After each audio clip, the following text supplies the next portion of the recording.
देखिए, कई बार तो हम लोगों को ऐसा लगता है कि मोदी जी सुपर बॉस हैं और हम लोग जो हैं वो कठपुतली हैं। तो हम लोगों के बीच में वो क्या करते हैं, एक बॉल फेंक देते हैं, फिर हम लोग उस बॉल को लेकर के लड़ते रहते हैं। तो फिर कहते हैं कि अब बहुत हो गया, अब कोई और बॉल फेंक देते हैं, फिर वो कोई और बॉल फेंक देते हैं।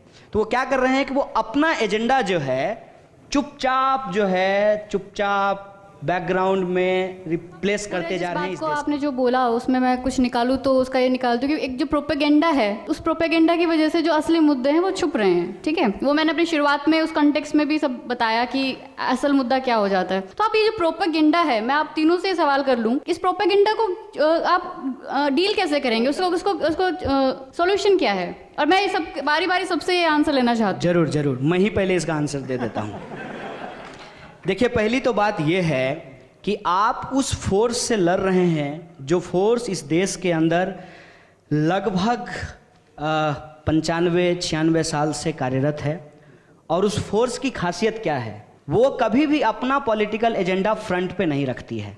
वो दूसरे के बीच में जो कॉन्ट्राडिक्शन है, उस कॉन्ट्राडिक्शन का इस्तेमाल करके इस देश में चुपचाप अपना इंस्टीट्यूशन बिल्डिंग करती रही है। मतलब इस देश को रूल कांग्रेस ने किया और सबसे बड़ा स्कूल का चेन आरएसएस का है। कितना कॉन्ट्राडिक्टरी है, देख लीजिए। रूल कांग्रेस ने किया, उस हिसाब से सबसे बड़ा स्कूल का चेन कांग्रेस का होना चाहिए, लेकिन सबसे बड़ा चेन सरस्वती शिशु विद्या मंदिर का आरएसएस का है। इस देश के अंदर पावर सबसे ज़्यादा जो है कांग्रेस या दूसरी पॉलिटिकल पार्टियों का रहा। सबसे ज़्यादा मीडिया हाउसेस जो हैं वो बीजेपी के हैं। ये जो ब्यूरोक्रेसी है, बाकायदा वो कोचिंग बना करके अपने ब्यूरोक्रेट्स ट्रेंड करते हैं और पहले उनको सरस्वती शिशु विद्या मंदिर में भेज करके उनके दिमाग में खास कम्युनिटी के प्रति नफरत भरते हैं। उसके बाद जब वो यूपीएससी की तैयारी करते हैं तो अपने कोचिंग में तैयारी कराते हैं और फिर वो जब डीएम बन करके जाते हैं तो उनके सामने दंगा होता है और वो चुपचाप बैठ जाते हैं। तो इस तरीके से उन्होंने इंस्टीट्यूशन बिल्डिंग किया है। एक बात, आज वो स्थिति में है कि वो अपने एजेंडा को फोर फ्रंट पे रखते हैं। पहले वो दूसरे के एजेंडा को फोर फ्रंट पे रखते थे। मारी गई इंदिरा गांधी, लेकिन दंगा कराने में आरएसएस का हाथ था, अफवाह फैलाने में आरएसएस का हाथ था। तो पहले वो क्या करते थे कि दूसरे के एजेंडे के कॉन्ट्राडिक्शन में घुस करके अपने एजेंडे को वो प्लेस करते थे। आज जब ये फुल मेजोरिटी से पावर में आए हैं, फोर फ्रंट पे अपने एजेंडे को रखते हैं। और इनका एजेंडा क्या है कि इस देश के अंदर जो कॉन्स्टिट्यूशन है उसको मनुस्मृति से रिप्लेस करना है। इस देश के अंदर जो कास्ट का स्ट्रक्चर है उसको जस्टिफाई करना है। इस देश के अंदर जो डिस्क्रिमिनेशन है इकोनॉमी के बेस पे, जेंडर के बेस पे, उसको जस्टिफाई करना है। लड़ेंगे कैसे इससे? देखिए, कई बार तो हम लोगों को ऐसा लगता है कि मोदी जी सुपर बॉस हैं और हम लोग जो हैं वो कठपुतली हैं। तो हम लोगों के बीच में वो क्या करते हैं, एक बॉल फेंक देते हैं, फिर हम लोग उस बॉल को लेकर के लड़ते रहते हैं। तो फिर कहते हैं कि अब बहुत हो गया, अब कोई और बॉल फेंक देते हैं, फिर वो कोई और बॉल फेंक देते हैं। तो वो क्या कर रहे हैं कि वो अपना एजेंडा जो है चुपचाप बैकग्राउंड में रिप्लेस करते जा रहे हैं इस देश के अंदर, और हम लोगों को किसी फर्जी एजेंडे में फंसाते रहते हैं। तो पहला काम ये करना चाहिए सारे पॉलिटिकल फोर्सेज को कि अपने एजेंडे पे प्रोटेस्ट करना, मूवमेंट करना, पॉलिटिकल आंदोलन करना जरूरी है, अपना एजेंडा सेट करना जरूरी है। एक बात। दूसरी बात ये है कि डिजिटल मीडिया के द्वारा जो एक पोस्ट ट्रुथ का दौर खड़ा किया गया है, तो उसमें मैं बहुत आश्वस्त होकर के एक बात कहता हूँ कि आम के पेड़ के नीचे जाकर के कहेंगे कि कटहल है, कटहल है, कटहल है, तो क्या उससे कटहल का फल निकल जाएगा कि उससे आम ही फलेगा? नहीं फलेगा, लेकिन अगर फलेगा तो आम ही फलेगा। पोस्ट ट्रुथ रियलिटी में कहीं कोई एग्जिस्ट करता नहीं है, वो होता नहीं है। और ये जो डिजिटल वॉर है, ये जो वॉर ऑफ परसेप्शन है, तो डिजिटली आप इनको हरा नहीं सकते हैं, क्योंकि ये स्टेट पावर को कैप्चर कर चुके हैं। रोज नया चैनल खरीद लेते हैं। अभी जी न्यूज़ वालों ने एक और नया एफएम खरीद लिया है, तो दिन रात फिर उस पर भी चलाएंगे ये कुछ ना कुछ प्रोपेगेंडा।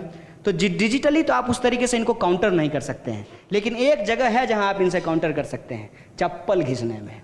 क्योंकि जब सत्ता पे काबिज हो जाती है कोई पॉलिटिकल आइडियोलॉजी या पॉलिटिकल पार्टी, कांग्रेस के साथ भी बेसिकली यही हुआ। जब वो लगातार पावर में रहने लगी तो उसकी जो सबसे बेसिक संस्था थी सेवा दल कोलैप्स कर गई, सेवा दल खत्म हो गई, जनता के बीच जाना बंद कर दिया। सारी लड़ाई यही थी कि बलिया से एमपी कौन बनेगा। मतलब पूरा का पूरा राजनीतिक आंदोलन जो है वो राहुल जी का बर्थडे मनाने में खत्म हो गया और इस देश के एजेंडे पे कोई पॉलिटिकल संघर्ष कांग्रेस नहीं कर पा रही थी।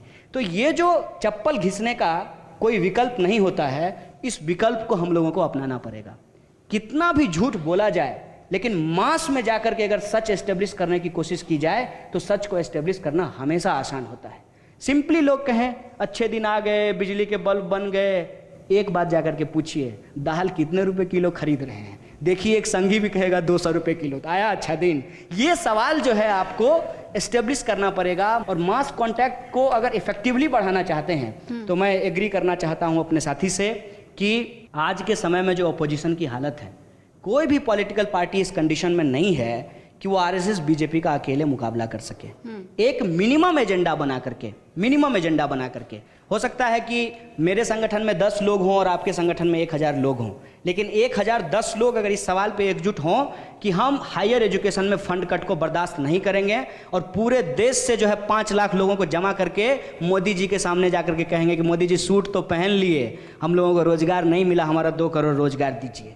इस एजेंडे पे अगर हम काम करें तो पॉजिटिवली जो है हम इनको डिफीट कर सकते हैं। वैसे भी मैं आपको बता देता हूं, आप निगेटिवली जितना भी मोदी करें, फायदा आप उन्हीं को पहुंचा रहे हैं। 2002 गोधरा कांड और दंगा, इसके अलावे किसी भी चीज़ के बारे में बातचीत नहीं की गई। गुजरात के अंदर कैसे किसानों की ज़मीन छीन ली गई, कैसे दलितों को सेग्रीगेट कर दिया गया, कैसे मुसलमानों को घेटोज में डाल दिया गया, कैसे महिलाओं पर एक से एक प्रतिबंध लगाने शुरू कर दिए गए, कैसे सरकारी फंड को डाइवर्ट करके आरएसएस की अनुषंगी संगठनों को पहुंचा दिया गया, ये सारे सवालों पर चर्चा नहीं हुई। आज भी जो कैंपस के अंदर हो रहा है उसमें सबसे इंपॉर्टेंट सवाल जो मिसिंग है वो ये है कि पब्लिक यूनिवर्सिटीज़ बचेगी ही नहीं। तो इन सवालों को लेकर के पॉजिटिवली जनता के बीच में जाने की ज़रूरत है। और ये जो एक सिचुएशन है जहां सच को झूठ और झूठ को सच बनाने की कोशिश की जा रही है, मुझे पूरी उम्मीद है कि अगर